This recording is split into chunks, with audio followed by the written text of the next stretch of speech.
Hello and welcome to New Earth Farming Goods, where we believe in caring for our earth, for each other, as well as living and sharing in community.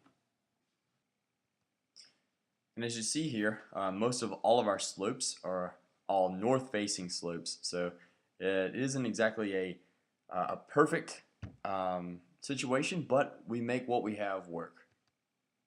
Over our property, we have about 5.22 acres. We have about a 38-foot decline in contour from the top to the bottom of our property. We get about 34 inches of rainfall a year and about 26 inches of snow, so we are really interested in trying to capture and catch as much of that rain as we can and that moisture, and you'll see that in the later slides. And here we are in our Zone 1. This is the main home front. This is where most of all the energy is spent. This is where our community and our fellowship mainly takes place. We have a lot of really cool little things in this area that we're trying to do. We've got a lot of interesting little energy points. One of the ones we're about to add is a solar passive greenhouse. We're going to be also adding chickens to that, so it'll be a chicken heated solar passive greenhouse. We'll be doing aquaponics in there, as well as hooking up the internal plumbing of the house to a biodigester inside of that greenhouse, having that methane production there, as well as composting with the chicken manure in that greenhouse. Just doing whatever we can to heat that place up and try to push our zoning a little bit within that confined area. We're doing fruit trees in the ground, heavy prunes, so they're nice and small and easily kept. We'll see just how far we can push out of our zone 5A that we're currently in. In this area, we also have some little cool things like our keyholes and our herb spirals, as well as some container gardens, and you can see those here, planting those in the rain. In this area, we're also doing some cool stuff with mushrooms. We are under this area here, these trees. We're adding shiitake mushroom logs. We're doing some wine caps and oysters as well, and some shaggy mane. Underneath the porch, that little blue area there behind those apple trees, we're actually going to construction that all up and make that into a dark mushroom house for growing portobellos and button top mushrooms as well. So we're pretty excited about that. In this Zone 1 area, we also have some cool features like our clay ovens. You can see the shiitake mushroom logs there. They're not yet producing, but they will be. We also have our composting toilets. In this area, we're also adding some water catchments, some cisterns. These are going to be large 2,500 gallon cisterns on either side of the house. We're also adding some swells and berms into this area and doing a settlement pond. This is a large slope here, so it gets a lot of runoff. We're just trying to catch and hold some of that force back so it doesn't erode any more than it has, and try to keep and sink that water right there. We'll also have access to it as well. We'll move on to our Zone 2. And Zone 2, we have a lot of lots of activity going on, lots of diversity.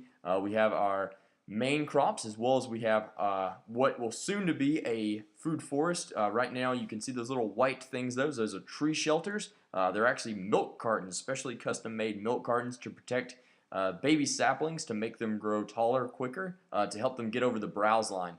Once those trees are well established and taller, we'll actually be bringing animals into that system.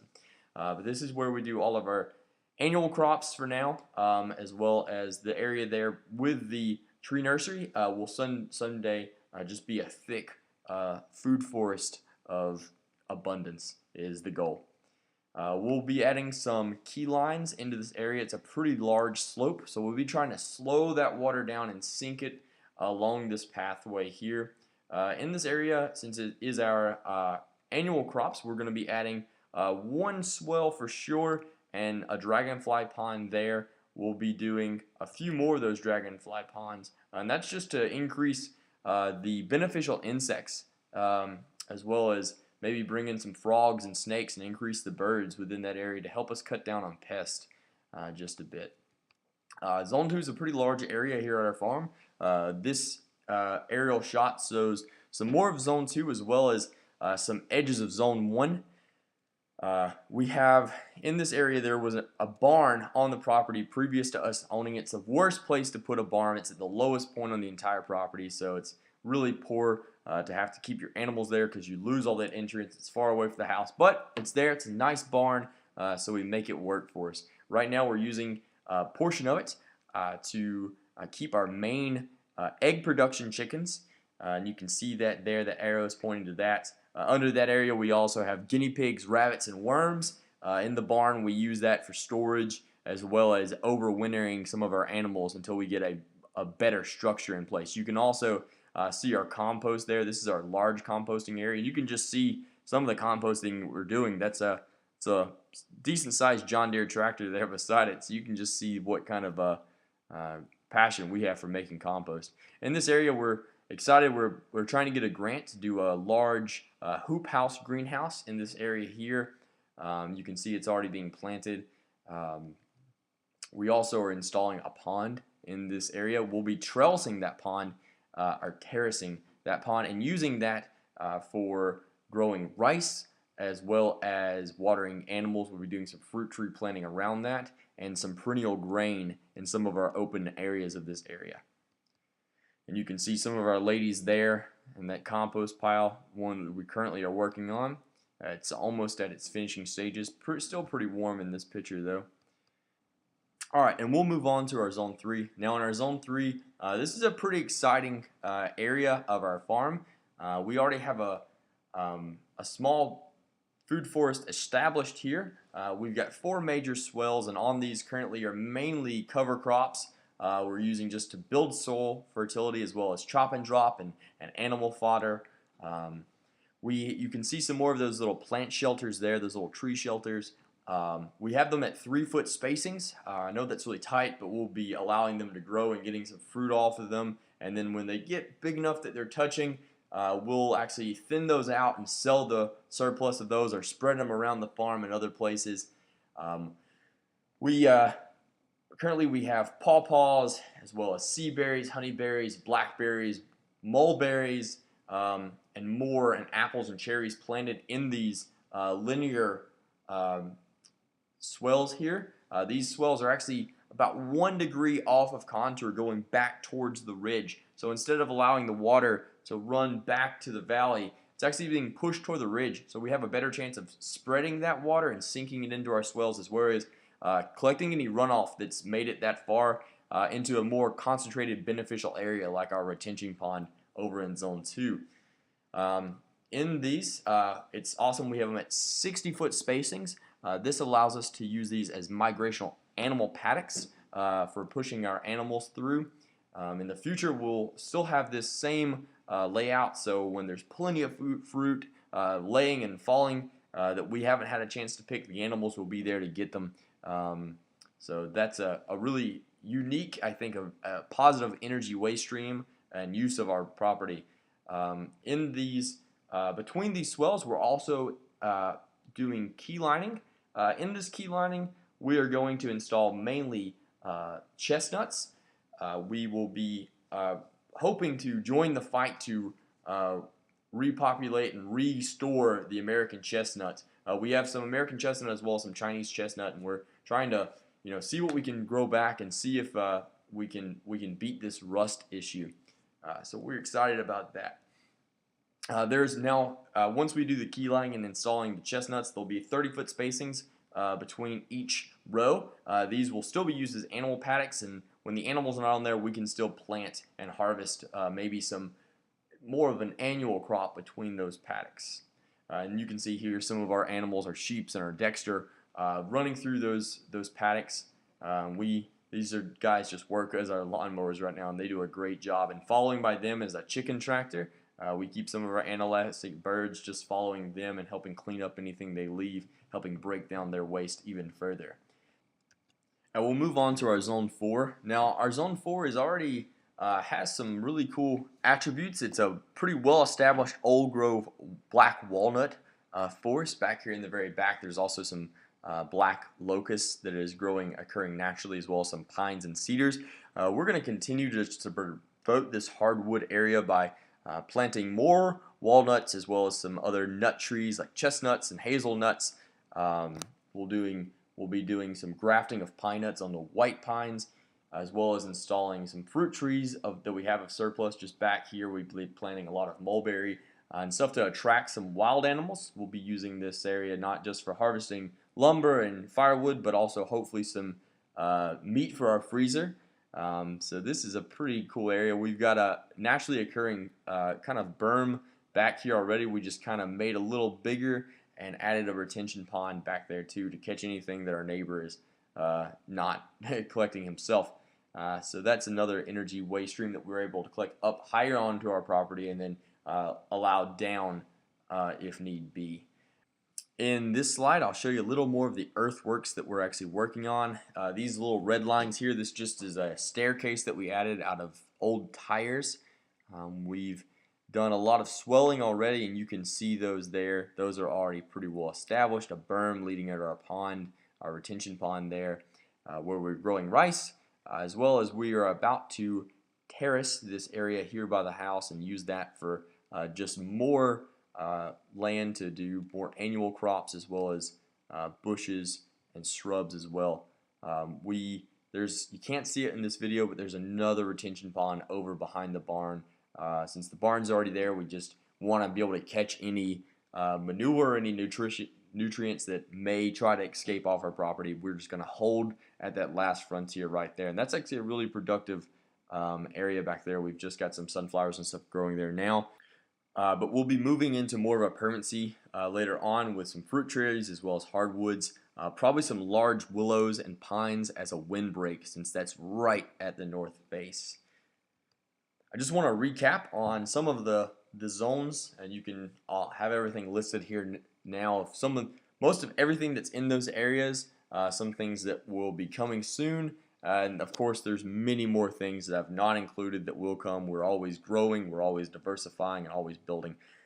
But in Zone 1, we have our ovens as well as our composting toilet, our kitchen and keyhole and herb spirals, our container gardens and salsa gardens, our chicken heated greenhouse, aquaponics, our mushrooms house. We've got some small gravity fall compost piles there, as well as our biodigester, and it's Zone 1. It's where we spend most of our family time, so we want to make it look nice. So we've got a lot of aesthetically pleasing attributes. So we have lots of flowers and just aesthetically pleasing perennial plants there as well. In Zone 2, we've got, of course, I said we have our worm bins and rabbits, and we're doing a lot of guinea pigs right now. We've got our large animal crops, rice paddies, perennial grains, our barn and storage building there, a lot of forage trees. We have our willow as well as our honey locust and tea trees and mulberries and just many more of our forage trees for our animals. We've got our large compost piles, our grazing paddocks. We're moving our animals through those systems all the time. We're eventually be growing our animals' diversity and what we have at the farm. We've got beneficial waste streams of water like our dragonfly ponds to attract beneficial insects. We have our tree nursery and large food forest in the front yard, as well as a few settlement ponds. And Zone 2, there's a large food forest, and I've just listed a few things that we've got growing now and that we hope to get growing very soon. We've got lots of different varieties of apples and cherries and nuts like chestnuts and walnuts. We've got mulberries and mayhaw and junipers and pecans and persimmons and plums and pawpaws and pine nuts and service berries and just so much more. We've got tons of berries growing: blueberries, aronias, blackberries, ganges, gooseberries, honeyberries, sea berries. Pretty excited about those honeyberries and sea berries. We've got our raspberries and strawberries. Herbs, we've got asparagus and chicory and comfrey and fennel and spinach, and these just go on, and these are mainly just some of the perennial attributes. We're doing a lot more annuals as well that I haven't listed here. These are just some of the more permanent aspects of our farm, as well as what we're trying to grow. And we've got ground covers, of course, just locking in moisture, as well as building soil coverage. We've got underground potatoes and peanuts and garlic and sweet potatoes and oca.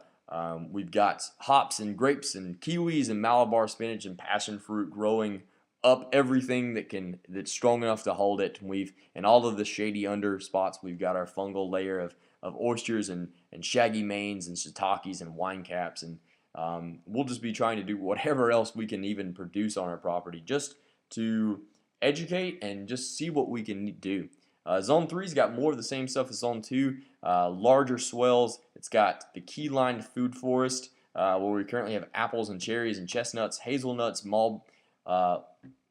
mulberries, pawpaws and sea berries, blackberries, blueberries, honeyberries. We've got those alley crops that we'll be able to do there. We've got those migrational animal paddocks. We've got our settlement ponds. Around our property, we're going to be doing a living hedge of willow and pine, as well as black locust and buck hawthorn that we'll actually be able to graft pears to. So that's pretty cool. We'll hope to be able to get rid of all of the fences that are surrounding our property and replacing them with living. We'll be planting those at 8-inch planting patterns and actually weaving those together. So to just be a weave of not only thorny fencing and hedge, but also of edibility. We've got windbreaks in this area and our wind tunnel. We'll be doing our bees in this area as well. And then in our very last section, our Zone 4, we just have those hardwoods, like I said, the black locusts, the black walnuts, just the hunting. We'll be doing some perennial grains in that area, some wildlife attractants, and just laying out a mineral lick, and we've got the sediment ponds. And then we also can use this area as a large animal paddock if we need to. If maybe we are scarce on food or just a wintering pasture, we can throw the animals back there and allow them to forage through the understory just to see what they can get as far as the fallen mulberries and nuts as it goes. Here's just an overall map of the property with a map key. If you want, you can pause the video now and take a better look at what's going on. I've included pretty much everything that the farm is going to try to do right here. And you can see that wind tunnel in this picture. You can see a little bit of what we hope to do with our swales and our key lines, as well as the just overall direction the farm is hoping to go in. But not everything we are doing is all about us at our location. New Earth Farms also believes in branching out into our Zone 5, you could call it. We are currently working in Central America in places like Nicaragua and Honduras. We're building more efficient clay ovens and educating the people on how to do so. We're working on water cisterns as well as simple earthworks and installing inexpensive composting toilets just to improve community health, as well as just giving them another waste stream of manure and teaching them about human manure. And they're really responsive, so that's been really encouraging. We're doing things like installing really easy to replicate aquaponic systems just out of some really cheap material, and that's really catching on. That's really excited to see people get excited about that and try to make small businesses and things like that, and just a general education of how things work in the world, how decomposition takes place, and composting and worms, and then just a general love for planting and watching things grow. So that's been really exciting to be able to get involved in that. We're also just working with some locals and cleaning up some really just forgotten and lost areas that have just been trashed out. We're cleaning up those areas, planting and showing them just how beautiful those areas can be and how full and productive of life. One way we're reaching out to build finances for these projects is we're actually working with some of the coffee farmers in Nicaragua and bringing back through direct trade green bean coffee and roasting it at our property and selling it. And we've got that product into our local supermarkets as well as online. We currently have an intern project. We are working in our inner city of North Omaha, where the rate of dilapidated houses is ever growing. We've actually got 2 of those dilapidated houses, and we're currently restoring them and trying to create small little homesteads in the very heart of the city. to hopefully be a beacon of hope to the local community. We're doing a community garden as well as some large-scale aquaponics to raise support and finances for those areas. We're currently bringing a family over from the Dominican Republic and allowing them to stay in one of those houses. And their whole point of being here is just to reach out to the community and build community. So they'll be managing those projects. So we're really excited about the things that we've got our hands into now. We're really excited about the future of our farm and what we're hoping to accomplish. But that's the end of my slide. I want to give a special thanks to Catherine and Brittany Dodd for their awesome photographs, as well as Jonathan Dodd, the owner of New Earth Farm and Goods, and my personal friend. I thank him for his vision and his shared love in permaculture. Thanks to the Lawton crew. I hope that you enjoyed my PDC exercise design project, and I hope to see my PDC in the mail very soon. Thanks a lot.